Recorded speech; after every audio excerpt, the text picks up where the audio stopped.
The storyline yesterday was taking the lessons from game one and transitioning into game two. How confident is this group that the lessons have stuck and you guys are ready to execute tonight? Yeah, we are. We're ready to execute. I thought we did some good things too in game one. To be honest with you, I think just for us, we weren't sharp the first 5 minutes, and then we got back on our toes again, and we were doing some good things. You know, that first period was really good for us. So, we just got to take the bad, what happened in the second and third, and I'll learn from it. But the thing is, they're easy fixes, and we're confident in that. So we're excited for tonight.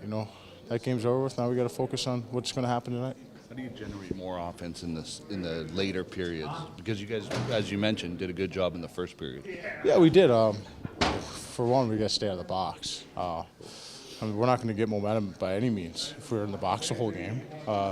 So I think that's what kind of hurt us the last game one. We took way too many penalties, and if we want our 5-on-5 game to generate some offense, we got to stay out of the box, and that's the most important thing we have to focus on tonight. And our PK guys, some of them play on the power play, so we're overworking them when we shouldn't be overworking them. And especially at this time of year, some guys are extending their shifts, so just got to find ways to focus on more 5-on-5 play. We know we can do it.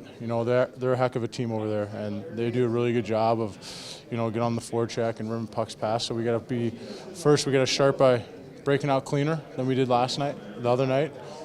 And if we break out clean and we use our speed, I think the offense will start to come together and everything will fall into place. You talked about it yesterday, but keeping an even keel. Like how difficult is it to do that in the playoffs when the emotions are so high, and how important is it to not, feel like it's the end of the world when you've lost one? Yeah, like you said, you have to keep it even here. You can't. There's going to be rides in the game where you're up and everyone's excited, and then there's going to be lows and everyone's down.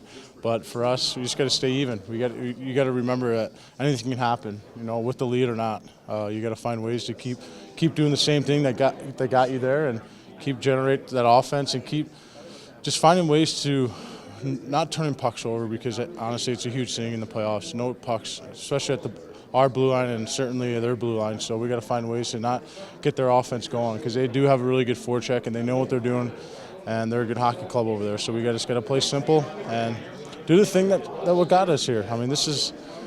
Nothing's changed. It's game 84.